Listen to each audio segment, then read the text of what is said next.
Bonjour à toutes et à tous. Je m'appelle Claude Didry et on m'a confié la redoutable tâche de présider la séance de cet après-midi sur l'impact de la crise Covid sur les modes de vie, dont on va le voir que cet impact a des dimensions différentes.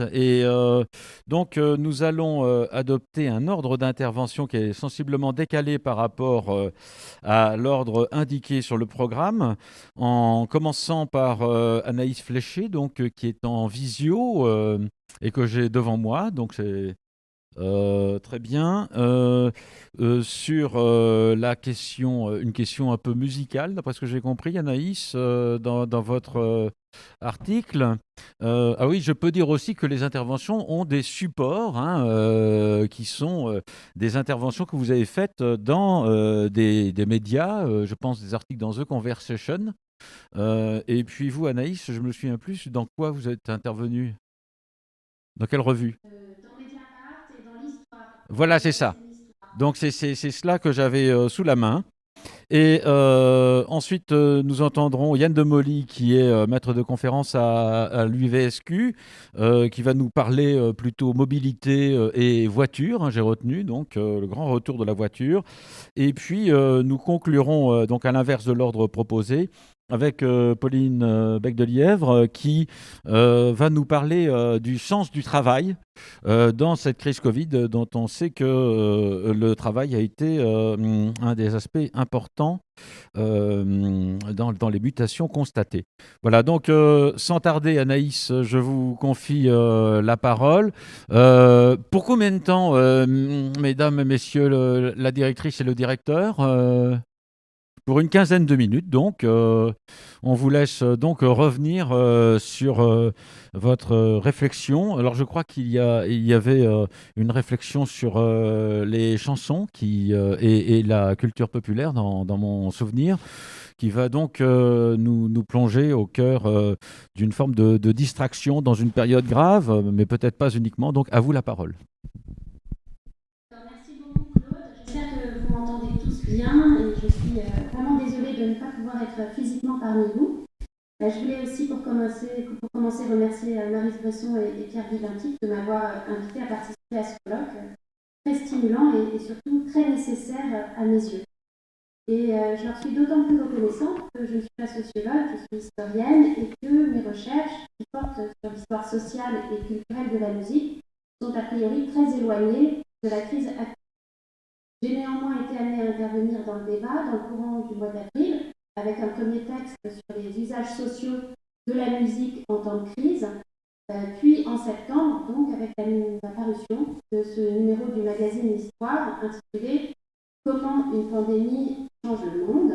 Et c'est un numéro assez intéressant avec plusieurs articles, notamment de l'archéologue et préhistorien Jean-Paul Demoule sur la longue histoire du confinement. Il y a aussi un article de Timothy Brook, spécialiste de la Chine, et un autre de Patrick Bouchon qui conclut le numéro en demandant « Peut-on encore être historien ?»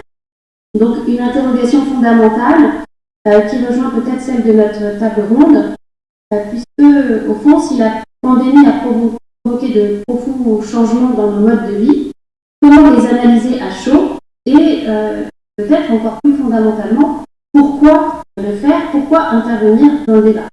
Alors pour ce qui me concerne, écrire, je dois l'avouer, ça a d'abord été un moyen de répondre à l'angoisse du confinement, puisqu'une fois passé l'effet de sidération, c'était une manière de donner du sens, ou du moins d'essayer de donner du sens à ce que nous vivions, en puisant dans une des seules choses au fond que je sais faire, c'est-à-dire écouter, lire, tenter d'élaborer un discours critique à partir de l'histoire. Ce qui n'était d'ailleurs ni très nouveau ni très original, puisqu'on connaît tous les précédents prestigieux d'historiens qui se sont penchés sur l'analyse de leur temps. Bien sûr, Marc Bloch et L'étrange défaite est pour nous tous encore aujourd'hui un livre monument dans lequel il analyse à chaud la bataille de France en 1940. Et plus récemment, les attentats de Charlie Hebdo ont suscité aussi de nombreuses prises de parole d'historiennes et d'historiens sur l'actualité. Et je pense notamment à Pascal Horry, qui, dans son livre Ce que dit Charlie, utilise une très belle expression. Il parle de l'histoire tout de suite, qui fait d'ailleurs écho au titre du livre de Patrick Pichon, Ce que peut l'histoire. Vaste question à laquelle je ne prétends absolument pas répondre aujourd'hui, mais qui s'inscrit sans doute en arrière-plan des interventions des historiens dans le débat public au moment de la pandémie, même si, il faut le souligner, les historiens sont demeurés dans l'ensemble relativement silencieux dans les médias par rapport aux sociologues, par rapport aux philosophes également. Donc c'est dans cet état d'esprit que je me suis penchée sur les effets musicaux du confinement, un aspect qui peut paraître bien léger au vu des conséquences dramatiques de la pandémie sur le plan sanitaire ou économique, un aspect qui renvoie à l'histoire du divertissement ou des distractions, comme vous le disiez Claude tout à l'heure, mais qui renvoie aussi à une histoire longue de nos pratiques culturelles et de nos paysages sonores. Alors je suis partie d'un constat, on est début mars 2020, l'Italie est le pays européen le plus durement touché par la pandémie et de nombreux Italiens se retrouvent à leur fenêtre, sur leur balcon, pour jouer de la musique et chanter ensemble. Les images de ces sérénades improvisées ont rapidement fait le tour des réseaux sociaux, ont été repris aussi par des médias plus mainstream. On y entend quoi? L'hymne national, Fratelli d'Italia, mais aussi des chants révolutionnaires comme Bella Ciao ou des tubes des années 1950 comme Volare, en réalité Nel blu di Pinto di Blu, une chanson de Domenico Modugno qui a été sacrée au Festival de Sanremo en 1958 et qui, aujourd'hui encore, demeure un des grands succès de vente pour l'industrie phonographique italienne. Donc l'événement, cet événement-là de chanter au balcon, en fait c'est une initiative d'un orchestre de rue de Rome, Fanfaroma, qui a lancé ça sur les réseaux sociaux pour, je cite, recréer du lien à l'heure où nos villes plongent dans un silence irréel et inquiétant. Donc c'est une initiative qui part de Rome, mais qui gagne rapidement toute l'Italie avec des hashtags flashmob sonore et notes contagieuses. Et finalement, c'est un très grand succès qui dépasse d'ailleurs devant toutes les attentes des organisateurs, puisque des milliers d'anonymes, toutes générations confondues, s'emparent à ce moment-là d'un instrument, d'un micro, ou se mettent à chanter a cappella à leur fenêtre, qui produit une sorte de vibration collective qui se teinte d'ailleurs de couleurs locales, puisque selon les villes italiennes, on ne va pas avoir les mêmes répertoires qui sont chantés. Alors, quelques exemples. À Sienne, on entend un chant traditionnel, le canto della Verbana, qui accompagne d'habitude la course des chevaux du pavillon. À Rome, c'est Grazie Roma, Merci Rome, qui est en fait un hymne des supporters de l'AS Roma, qui a été composé pour célébrer leur titre de champion en 1983, donc un hymne de footballeur. Et donc, dans toute l'Italie, on va avoir des déclinaisons locales de ces chansons. Et le phénomène se propage au-delà des frontières nationales, puisque des manifestations musicales du même type se multiplient dans d'autres pays. En Allemagne, c'est l'Ode à la joie de Beethoven qui retentit aux fenêtres à l'appel de diverses associations musicales. Et de l'autre côté de l'Atlantique, on peut penser aussi à ce qui se passe au Brésil avec, là pour le coup, des sambas qui sont réinvestis pour inviter au respect du confinement, des mesures de distanciation sociale, là dans un contexte politique très particulier, puisque le président était anti-confinement au Brésil. Donc, voilà un bref tour d'horizon de ce phénomène qui apparaît en mars 2020 et qui m'a beaucoup interpellée, puisque je m'intéresse depuis longtemps donc, aux usages politiques et sociaux de la musique, et c'est un phénomène qui apparaît comme ça, qui surgit, et qui est tout à fait intéressant. Ce qu'on sait, c'est que la musique est utilisée depuis longtemps, dans des contextes et par des acteurs très divers, comme un outil de transformation sociale. De l'éducation par l'art, au soft power, en passant par la musicothérapie, les pratiques chorales en prison, on a vraiment des exemples très nombreux de cela. Mais je pense qu'on n'avait pas pu encore observer en direct le surgissement de nouvelles pratiques musicales de résilience dans un contexte de crise globale. Une crise d'ailleurs qui s'est aussi traduite sur le plan sonore, puisque la pandémie et surtout le confinement ont eu pour conséquence une modification très sensible de notre rapport au bruit. Et ça, on le sait, le confinement a provoqué une brusque diminution du niveau sonore, notamment dans les villes, et de nombreux observatoires spécialisés l'ont bien montré. En France, on a des études qui sont sorties en juin, notamment une étude de bruit Paris, qui montre que l'indicateur LDEM, c'est un indicateur qui mesure le niveau de bruit moyen pondéré au long d'une journée, a diminué de 7 décibels pendant les semaines de confinement. C'est environ une chute qui s'apparente à 80% des émissions sonores, donc quelque chose de véritablement sensible, qui a eu des conséquences sur notre perception auditive, mais qui a aussi modifié notre tolérance au bruit, puisque de nombreuses personnes interrogées ont dit qu'elles avaient beaucoup plus de mal face aux nuisances sonores après le confinement qu'avant. Alors, en réalité, les villes ne sont pas devenues silencieuses, mais le régime des bruits s'est modifié. Les bruits naturels qui auparavant étaient peu audibles parce que noyés dans les bruits de circulation ou dans les divers bruits urbains se sont fait entendre plus distinctement, par exemple le chant des oiseaux, le vent, etc.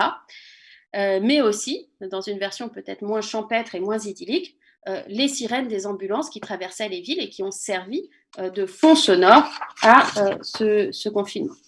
Donc, on est dans un paysage sonore brusquement modifié, et c'est dans ce paysage sonore qu'ont surgi des chants qui visaient peut-être symboliquement à briser le confinement, à rester ensemble. Car c'est bien ce qui ressort de ces pratiques musicales en temps de crise, la nécessité de faire corps, de maintenir un lien avec le reste de la communauté. Et ici, on peut comprendre l'investissement du sonore, puisque les contacts physiques étaient réduits au strict minimum, et dans ce contexte, le chant, la pratique instrumentale, mais aussi tout simplement le fait d'écouter la musique très fort en la projetant loin vers l'extérieur, ont offert des moyens très simples de rester ensemble, de ressentir physiquement la présence des autres, sans passer donc par des écrans. Et à cet égard, les applaudissements aux soignants ont rempli des fonctions peut-être relativement similaires. Donc, chanter s'est révélé important, et pour le chercheur, il me semble que le choix des répertoires est également très intéressant. Qu'est-ce qu'on chante, ou plutôt, qu'est-ce qu'on chante dans une crise globale, dont on a rappelé ce matin qu'elle a pu être perçue comme un fait mondial total. Finalement, la réponse peut surprendre, puisque face à cette pandémie mondiale, chaque groupe semble avoir puisé dans ses répertoires les plus intimes, dans son plus petit dénominateur commun, pour assurer peut-être la médiation la plus efficace possible. Donc, les chansons, c'est quoi? On l'a vu, des hymnes nationaux du 19e siècle, des chants traditionnels très locaux, des chants de supporters. Donc, on a vraiment là l'idée du chant des nations, agrémenté de toutes ces variantes identitaires locales, qui est celui qu'on mobilise face à une crise globale. Ce qui renvoie à quelque chose qu'on connaît bien, à savoir le rôle joué par la musique dans les processus de construction nationale, que ce soit en Europe ou dans les Amériques depuis le 19e siècle, ou en Asie et en Afrique dans la lutte contre la colonisation, donnant naissance à autant d'écoles nationales et mouvements folkloristes. Donc, on retrouve tout cela. Mais si la musique a pu servir à créer du lien communautaire pendant le confinement, elle a pu aussi servir d'échappatoire dans cette période quand même difficile. Et tout le foisonnement musical qui a accompagné la pandémie de Covid-19 en témoigne. Puisqu'il n'y avait pas seulement les chants au balcon, il y a aussi toutes les parodies qui ont été produites à ce moment-là, donc des chants inventifs, éphémères, détournements de tubes récents ou plus anciens, donc, dont It's Corona Time, je ne sais pas si vous connaissez, popularisé par l'application TikTok, tout à fait intéressant.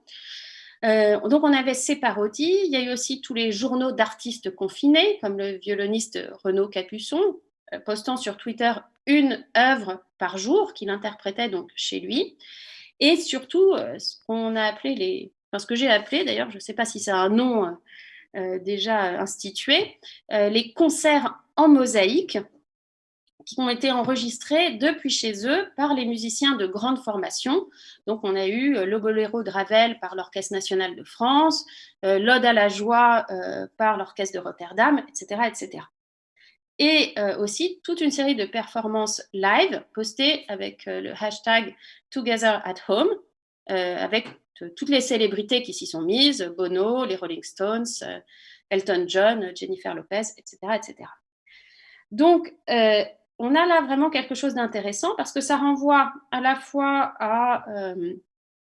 aux évolutions de l'industrie musicale, mais aussi à une pratique très ancienne qui est celle du timbre, de la chanson sur timbre, où on a un air sur lequel on va changer les paroles et les adapter à l'actualité. C'est une pratique qui remonte à l'époque moderne et qui ressurgit périodiquement dans les périodes de troubles, notamment pendant la Révolution française ou sous la Restauration. On avait un grand chanteur, Béranger, qui a fait sa fortune véritablement sur ces chansons à timbre. Alors, quels enseignements peut-on en tirer? J'arrive à ma conclusion puisque je vois que mon temps est écoulé. J'allais dire sans doute aucun. En tout cas, sûrement pas que la musique serait un art universel, sans frontières ni langage.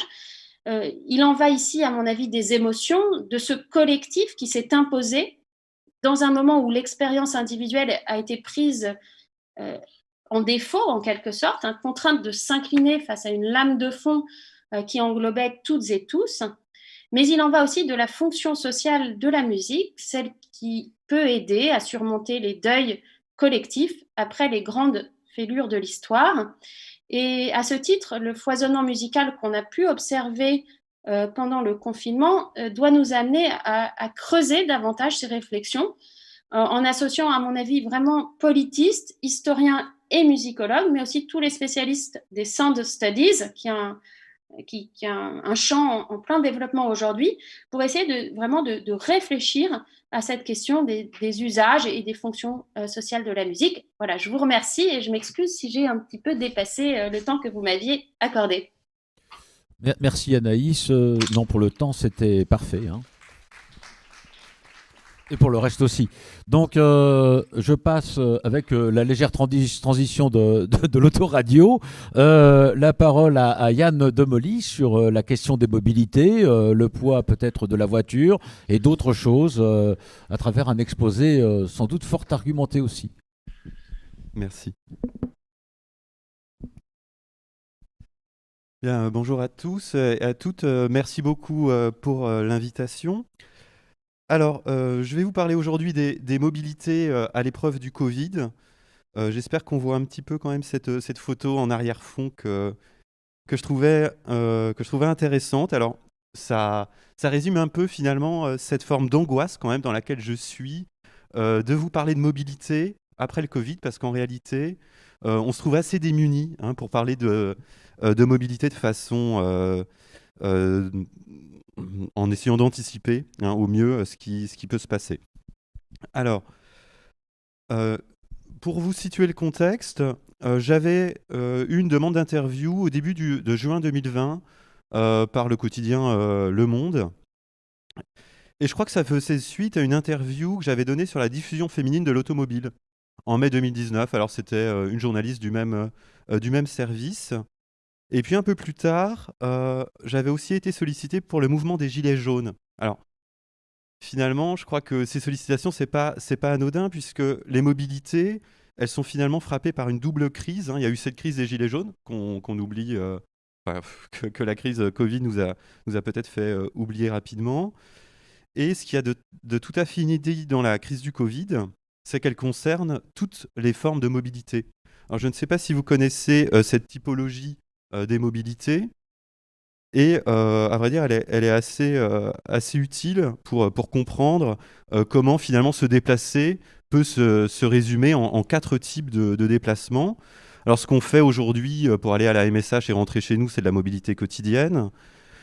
Si je déménage à Marseille pour aller prendre un poste là-bas, ce sera une mobilité résidentielle. si je voyage à Marseille une nuit ou deux, il s'agira bien d'un voyage ou de la longue distance. Et enfin, la migration, elle concerne finalement un déplacement hors de mon bassin de vie et en temporalité longue. Or, la crise du Covid, finalement, et c'est là où je vous parlais de cette angoisse, ou en tout cas ce sentiment d'être démuni en introduction, c'est que la crise du Covid affecte ces 4 formes de mobilité, hein, assez clairement. Alors pour ma part, je suis d'abord spécialiste de l'automobile. J'ai fait une thèse qui était consacrée aux usages sociaux de l'automobile depuis les années 80 en France. Et puis récemment, j'ai pris de la hauteur puisque j'ai essayé de regarder le transport aérien en me posant une question toute simple. Est-ce que le low cost a permis de démocratiser, hein, comme beaucoup le soutiennent, et avant tout les transporteurs aériens, est-ce que ça a permis de démocratiser l'accès au transport aérien? Bref, donc je m'intéresse à ces différentes formes de mobilité. Et si je suis démuni, c'est parce qu'en arrivant dans cette période de confinement, c'était assez effrayant de n'entendre plus de voitures, de n'avoir plus d'avions et de se dire que tout ce qu'on a écrit finalement est pour l'instant sur des phénomènes qui n'ont quasiment plus lieu. Il y a eu quelque chose comme 80 000 voyageurs aériens en avril, alors qu'il y en a en temps habituel 25 fois plus, hein, pour le cas de la France. Donc c'est pour dire que finalement on a des formes ici de rupture, hein, qui sont extrêmement fortes. Alors là où on se trouve aussi démunis, c'est relativement aux données. Alors bien sûr, on n'est en général pas familier des enquêtes sur la mobilité des ménages, mais ce que je peux vous dire, c'est que les données sur les transports, les données sur les mobilités des ménages, elles sont assez rares. Elles ont une périodicité d'une dizaine d'années. La dernière enquête sur laquelle on travaille actuellement, c'est l'enquête de 2007-2008, l'enquête nationale transport et déplacement, donc une enquête INSEE faite en population générale. Et la suivante, donc après 2007-2008, a eu lieu en 2018-2019. Donc vous voyez que ce qu'on va étudier en 2018-2019, ce sera juste pré-confinement, et que l'enquête suivante en population générale, elle aura très certainement lieu en 2028-2030, donc bien après. Donc le premier point, c'était d'abord dire que les données d'enquête, elles sont rares, elles sont peu fréquentes, et que finalement, elles vont très certainement rater le coche, hein, de la crise Covid et de ses effets sur la mobilité. On a aussi affaire à des données administratives. Alors les données administratives, hein, ça peut être des données de capteurs, ça peut être des données du syndicat des transports de l'Île-de-France, ça peut être des données de Google, hein, quand on utilise Google Maps et qu'on est géolocalisé. Alors ces données, elles sont abondantes, hein, il y en a beaucoup, mais elles sont assez pauvres d'un point de vue sociodémographique, hein. On connaît les flux, mais on ne sait pas qui bouge et pourquoi. Alors très souvent, quand on veut essayer de comprendre ce qu'un événement fait ou les tendances d'un moyen de transport, on utilise souvent la comparaison historique ou la comparaison entre modes de transport. Or, ici, pour comprendre les effets de la crise, ça risque de ne pas être tout à fait simple. Alors, il y a eu des moments critiques, hein, dans la mobilité. Il y a eu en 2001 une petite baisse du transport aérien. On a eu une moindre croissance aussi en 2008 suite aux crises financières. En tous les cas, hein, là encore, on se retrouve assez démunis pour comprendre exactement ce qui va se passer en termes de mobilité. Alors l'enjeu aujourd'hui et puis à venir, hein, c'est de croiser des données qui sont hétérogènes. Et il va falloir aussi construire très certainement des enquêtes qui permettront de comprendre comment ces mobilités ont évolué. Alors je voulais revenir aux 2 articles parce que c'était un peu la consigne qui m'avait été donnée pour mon intervention. Dans la présentation de Pauline Becdelièvre tout à l'heure, elle nous parlera beaucoup plus longuement, hein, de 4 configurations qui ont été produites par la crise sur le sens du travail. Et finalement, on peut reprendre certainement ces 4 configurations pour la mobilité quotidienne. Est-ce que ça va confirmer des modes de déplacement? Est-ce que ça va mettre en place des ruptures? Est-ce que ça va remettre en cause des modes de déplacement? Ou est-ce que ça va révéler finalement des pratiques que l'on aimait déjà faire? Moi, ce que je voulais mettre aussi en exergue, c'était le rôle extrêmement important des employeurs, du point de vue de la mobilité quotidienne, mais aussi du point de vue de la mobilité longue distance, puisque beaucoup de ces mobilités sont plus ou moins incitées, enfin on nous incite à le faire, par les employeurs. Et puis, je voulais aussi montrer que les pouvoirs publics, ici, leur rôle a été essentiel dans la limitation des mobilités. On se souvient tous de ces autorisations dérogatoires de déplacement qu'on remplissait. Alors d'ailleurs, ça pourrait être un matériau. J'ai un collègue qui les a toutes gardées, ces autorisations, qui en fait maintenant des brouillons. Il prend le verso. Finalement, ça nous permet de comprendre comment les gens ont bougé. Et en l'occurrence, Pierre Lanois, en 2017, nous dit que ce sont les pouvoirs publics qui sont au fondement de l'encadrement des déplacements. Autrement dit, qu'il n'y a pas simplement un permis de conduire, mais qu'il y a 3 moyens par lesquels les déplacements sont régulés. D'abord, il y a des codifications des circulations. Alors, on le voit, la mairie de Paris en particulier a codifié des circulations, a mis en place des pistes cyclables. Ça crée des nouvelles opportunités de mobilité. La mobilité est aussi régulée par des autorisations de circuler. Je dois avoir un permis, je dois avoir un titre de transport, je dois payer un péage. Et enfin, les déplacements sont aussi régulés par des homologations des équipements. Et tout ça nous montre combien finalement les mobilités sont réglementées et que là on en vient à, si on les réglemente, si on les interdit, si on les restreint fortement, eh bien effectivement, elles diminuent extrêmement. Alors, l'intervention de notre collègue historienne, alors finalement, elle a déjà évoqué ce que je souhaitais dire, c'est que se passe-t-il pendant le confinement ? Eh bien, il y a eu une très forte diminution de la pollution sonore liée au transport. Alors, c'est des phénomènes qui ont été à la fois mondialisés et nationaux. On a eu des phénomènes qui ont eu lieu partout, mais sous des formes différentes. Et je voulais m'interroger un petit peu sur quid des usages de la voiture à cet égard. Est-ce qu'il y a eu des manifestations mondialisées avec des incorporations qui avaient des idiosyncrasies nationales? Alors, ici, finalement, on revient à la carte du bruit des transports. Alors là, c'est uniquement le bruit des transports par Bruit Paris, où la situation habituelle à gauche et la situation en plein cœur du confinement à droite.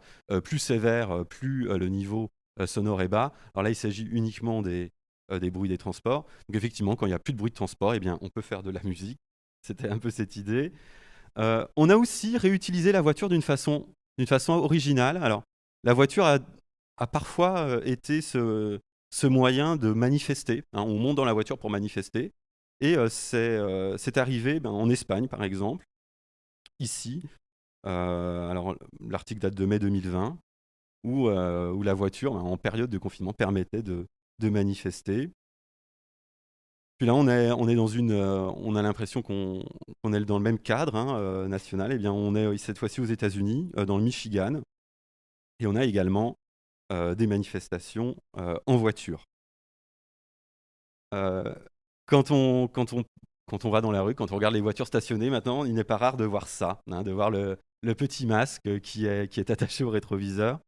Alors, dans certains pays du monde, c'est interdit parce qu'on gêne la visibilité du pare-brise. Je sais qu'au Canada, par exemple, en particulier au Québec, cet accessoire doit être rangé. Il ne doit pas être exhibé juste là. Voilà, et écoutez, je vous remercie pour votre attention.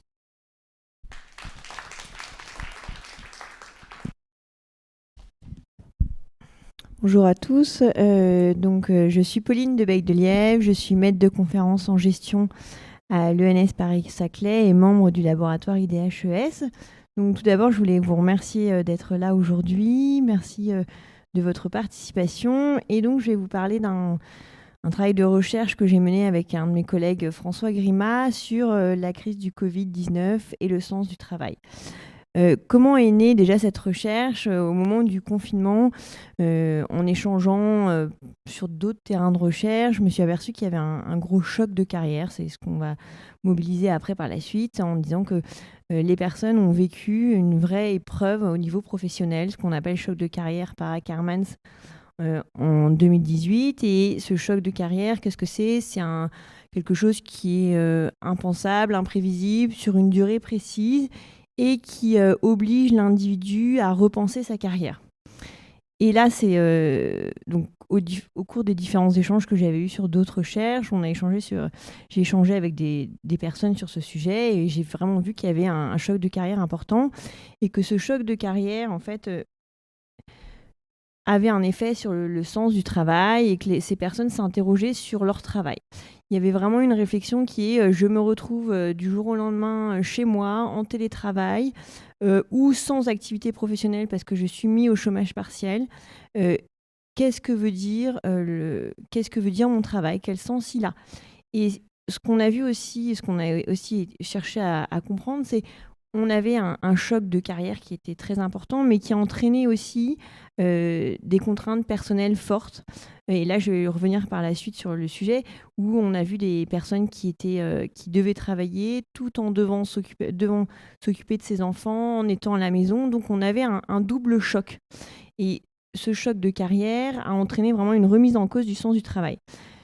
Qu'est-ce qu'on appelle, nous, le sens du travail? On a repris les travaux de Morin en 1999 en disant que c'est la signification qu'a l'individu de son travail, c'est l'orientation qu'il lui donne et c'est la cohérence qu'il trouve entre le soi intérieur et l'activité professionnelle. Et pour vraiment répondre à cette réflexion, parce qu'on avait beaucoup vu de travaux sur choc de carrière et d'autres sur le sens du travail, on n'avait pas cette articulation-là. Et vraiment, la crise du Covid est l'exemple parfait de l'impact du choc de carrière sur le sens du travail. Et pour ça, on a souhaité avoir une recherche exploratoire. Alors là, c'est bon, classique. Nous avons réalisé 30 entretiens que nous avons retranscrits et codés.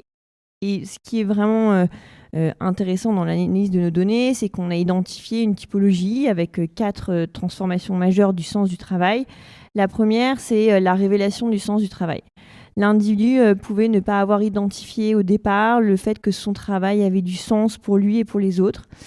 Et la crise du Covid fait qu'il va vraiment identifier ce sens du travail.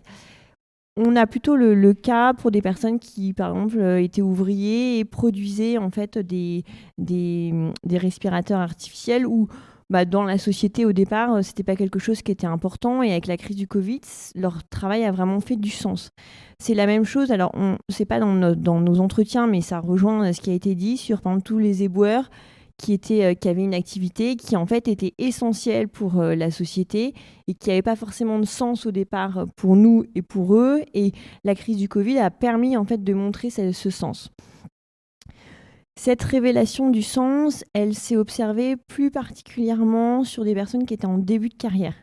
C'est-à-dire qu'elles n'avaient pas forcément pu identifier le sens de leur travail très rapidement et la crise du Covid vient vraiment donner du sens à leur travail.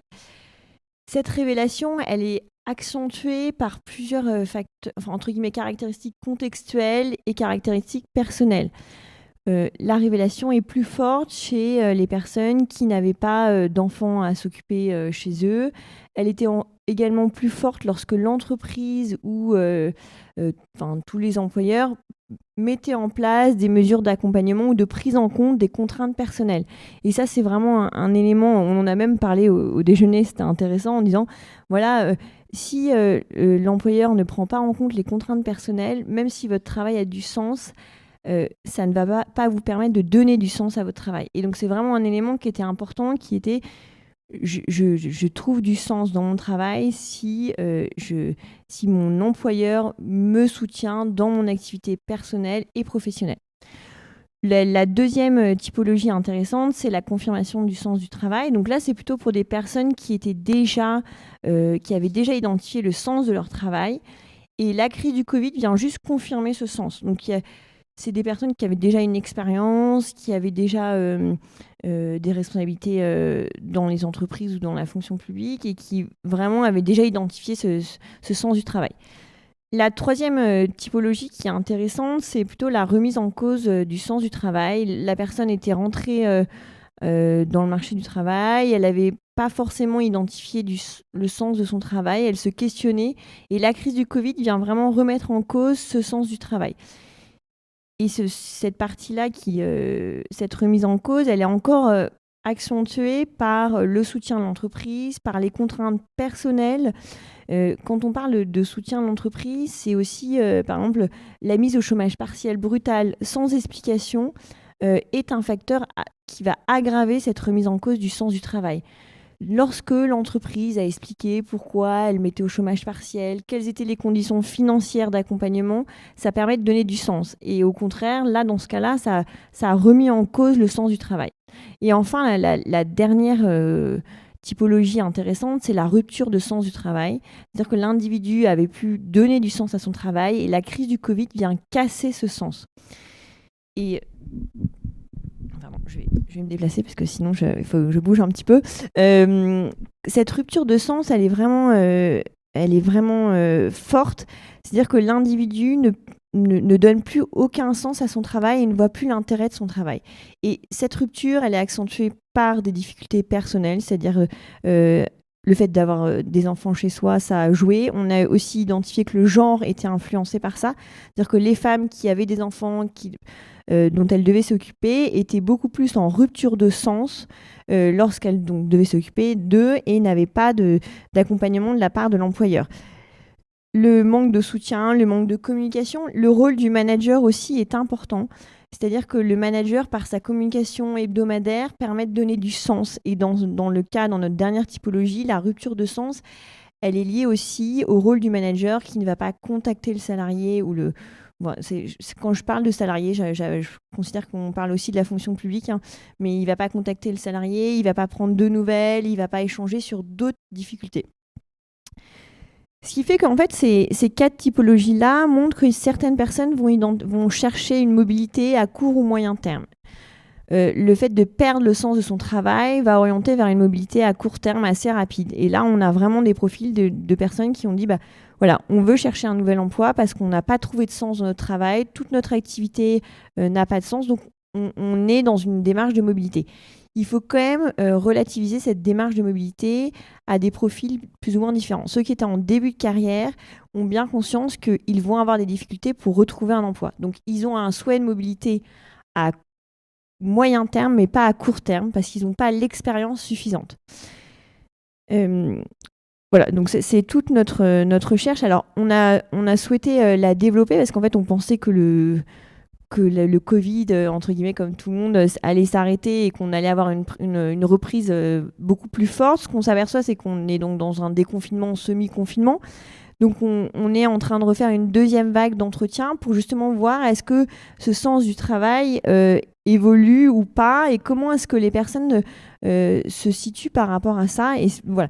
Donc, c'était vraiment une recherche qui s'est faite en marchant avec la crise, qui était passionnante par l'analyse, par le fait qu'on puisse voir des facteurs contextuels et des facteurs personnels. Et ça, c'est vraiment important de souligner qu'il y a plusieurs facteurs qui vont jouer sur la mobilité. Et ce qui est aussi intéressant, c'est de voir qu'on a une recherche qu'on pensait faire une fois et qu'on est obligé de poursuivre parce qu'elle évolue en fonction du contexte. Je vous remercie pour votre attention.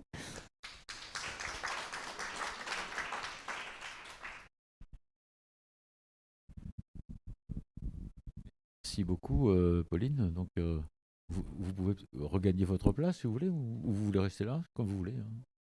Et donc, il est temps maintenant de donner la parole à la salle, non, peut-être, pour quelques réactions sur ce sujet, dans une interrogation, disons, sur les transformations des modes de vie qui portent classiquement, je dirais, hein, mais en étant ancrés sur le terrain sur la continuité ou la rupture à l'égard des modes de vie, qu'il s'agisse des mobilités routières, ou géographiques, et des mobilités professionnelles.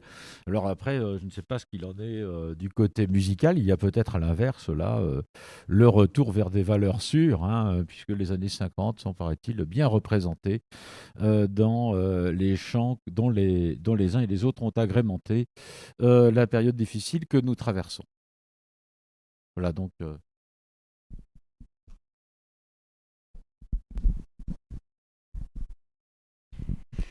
Merci pour tous ces exposés. Moi, j'avais une question plus vers Pauline. Tu as parlé des plus jeunes Et je voulais savoir si dans ton échantillon, il y avait les plus vieux. C'est-à-dire, est-ce que quand cette crise vous arrive à quelques années de la retraite, ça vous donne plutôt envie de partir plus vite ou, tu vois, je me suis demandé si tu avais pu observer des choses auprès de personnes plus âgées, enfin de salariés plus âgés. Oui, c'est bon. Alors, en fait, dans le choix de l'échantillon, on a souhaité prendre des personnes en début de carrière et en milieu de carrière. On n'a pas pris de personnes en fin de carrière. Après, je peux quand même répondre un peu à la question. On n'a pas de personnes donc, qui ont dit je veux partir en retraite plus tôt parce qu'elles étaient plutôt en milieu de carrière. Ce qui est sûr, c'est qu'on a des personnes qui ont dit voilà, je veux quitter le système de l'entreprise et d'être dépendant d'un manager avec des systèmes qui ne sont pas forcément logiques, surtout sur ceux qui étaient au chômage partiel total, sans communication de la part de la direction. Il y a vraiment eu une rupture très forte. Donc, mais non, j'ai pas fait. Alors, ce serait une piste de recherche intéressante de s'intéresser aux seniors, mais on n'a pas fait ce choix-là. Merci beaucoup pour ces 3 interventions. D'abord, je voulais dire, au fond, un peu au nom des organisateurs, qu'on est très reconnaissant de la manière dont vous avez compris notre invitation, cette façon que vous avez eue de relater la genèse de vos projets, la spécificité d'un projet monté sur le moment pour répondre immédiatement avec des données dans le cas de Pauline de Bec de Lièvre, un projet aussi lié à une certaine expérience du confinement dans le cas d'Anaïs Fléchet, qui d'ailleurs, il me semble, je ne sais pas si d'autres personnes ici dans la salle ont ressenti la même chose, a d'une certaine manière exprimé une hypothèse qu'on faisait ce matin de ce qui a pu nous faire écrire à un moment donné. On l'a presque entendu, si j'ose dire, noir sur blanc. Et puis, Johan Desmolly, qui mobilise la typologie qu'avait proposée Pauline Bec de Lièvre pour voir si elle s'applique aussi à son domaine. C'est exactement le genre de démarche qu'on espérait. Très heureux d'avoir eu ça. À partir de là, 3 petites observations. Une, la typologie en question, donc ces 4... présent à l'esprit, mais c'est pas grave. Il me semble si on ajoute l'intervention d'Anaïs Fléchet, il manque quelque chose du genre de ce que la crise, non pas met en question, non pas rompt, mais provoque, fait surgir. C'est de ça qu'il s'agit dans le cas d'Anaïs Fléchet. Alors, que pourrait impliquer méthodologiquement, épistémologiquement le complément à apporter à cette typologie proposée par Pauline Bec de Lièvre? Une deuxième remarque, c'est au fond la manière que la crise a de nous confronter, en tout cas comme sociologue, à l'hétérogénéité radicale de nos quotidiens, puisqu'il s'agit une fois du niveau du quotidien dans lequel, de manière instrumentale, on se déplace. Une autre fois, il s'agit du niveau du quotidien qui est le lieu où s'actualise une vocation de vie, un travail sur la longue durée, et puis aussi le lieu où on s'évade, on se place sur un autre niveau. Il se passe là des choses très différentes, des différences auxquelles on n'est pas si attentif d'habitude, et on est obligé là de l'être. Et finalement, naturellement, cette catégorie du sens qui mériterait d'être approfondie, puisqu'au fond, dans les 3 cas, c'est une question de sens, beaucoup plus, ou si peut-être plus que tout ce qui se passe au niveau concret. Et ce qui m'amusait, c'était naturellement, donc d'une part, que faire du sens de mon travail, comment donner du sens à cette nouvelle situation en chantant. Et je trouvais étonnant que l'intervention de Johan Desmolly se termine sur une image montrant une manifestation de rue où on donne un nouveau sens à la voiture avec laquelle on se déplace.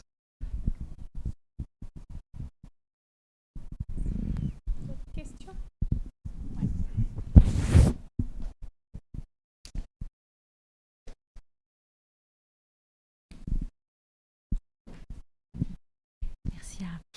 Merci beaucoup à tous les 3 pour cette présentation. J'ai une question rapide qui peut qui peut s'adresser à tous les trois, en fait, aux trois présentations.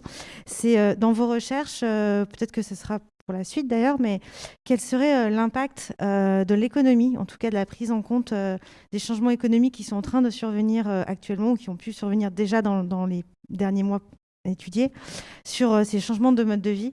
Voilà, est-ce que vous êtes en train d'observer des changements notables, en tout cas des points de rupture peut-être? Merci.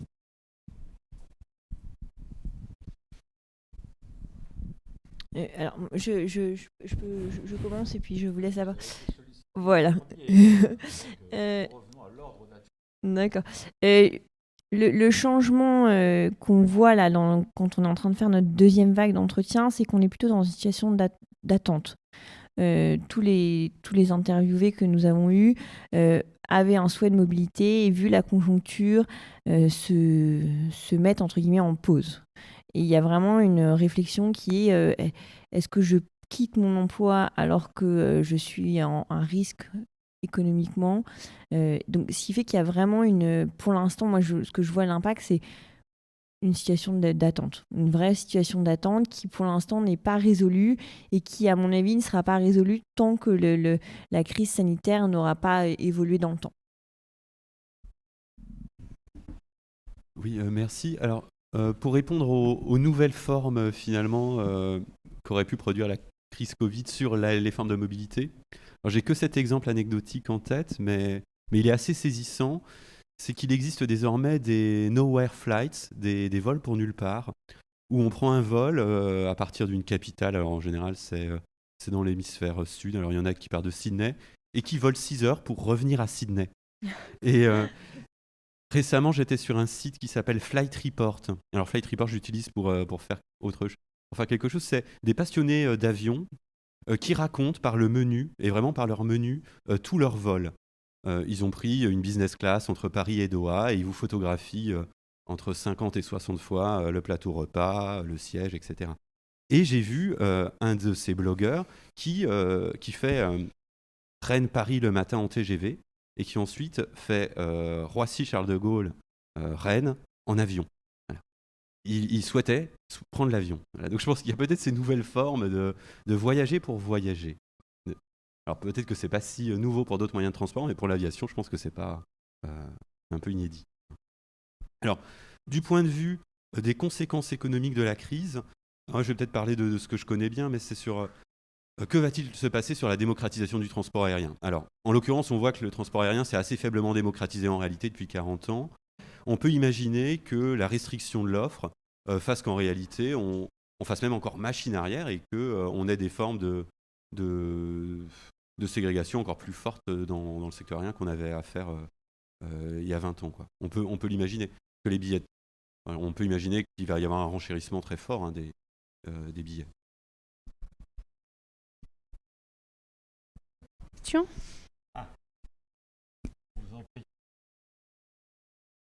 Juste sur le dernier point que tu as évoqué, Johan, tout de même, il y a eu un impact très visible dans Paris sur le partage des espaces de circulation routière.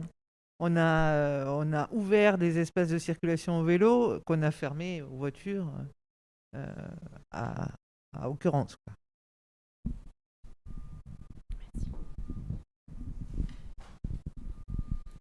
J'avais une réflexion à faire si personne n'a de... Pas d'autres questions ? Allez-y. Je trouve assez intéressant. Dans les interventions, c'est peut-être moins que la rupture, c'est la réaffirmation de certains cadres institutionnels et symboliques. On le voit à travers les chansons, le retour à des chansons.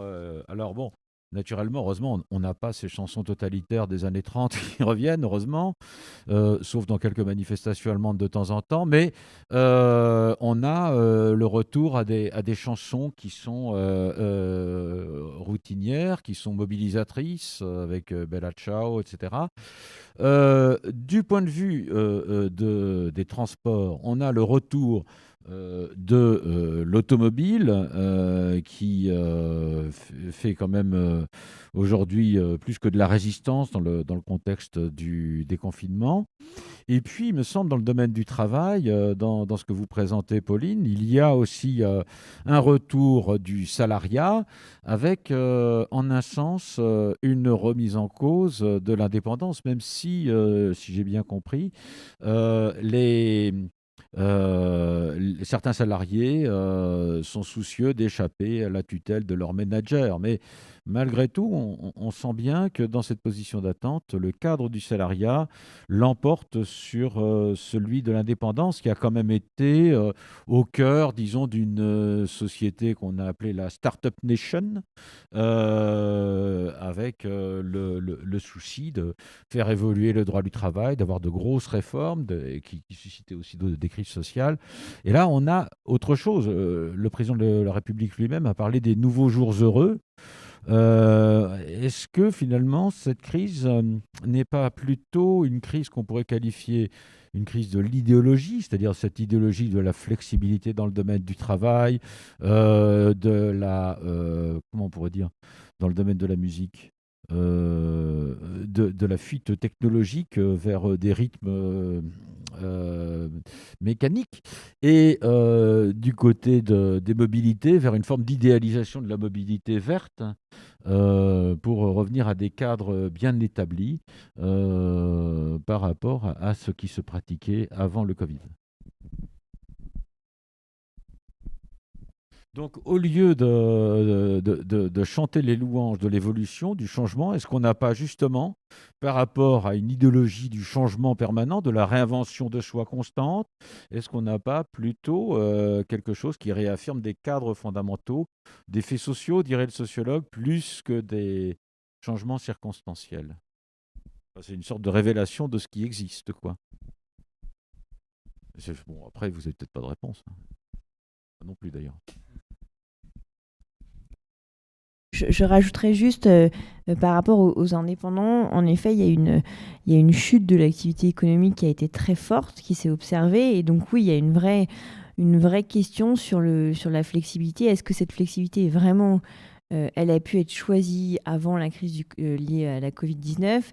Elle n'est plus forcément souhaitée autant aujourd'hui, et ça remet en question le sens qu'avait leur travail. Ça remet aussi en question le rôle des syndicats vis-à-vis de ces travailleurs-là indépendants qui pouvaient au départ le choisir et qui maintenant le subissent plus qu'avant. Donc oui, il y a un vrai changement qui s'observe à ce niveau-là.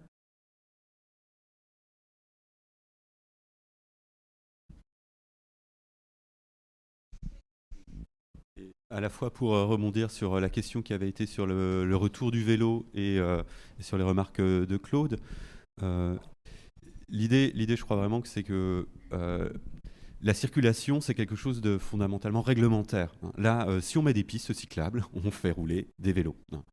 Et ça, c'est effectivement lié à la puissance publique, à quelque chose finalement qui nous fait plus mouvoir que des attitudes pro-environnementales. Alors, cela dit, la part modale du vélo va rester extrêmement faible.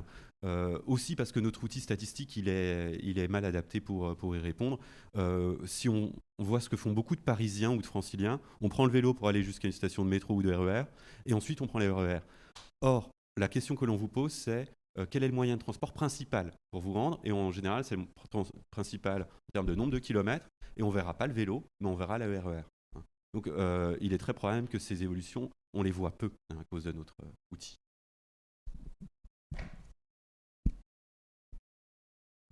Alors, je ne sais pas si on entend, là, oui, c'est bon, d'accord.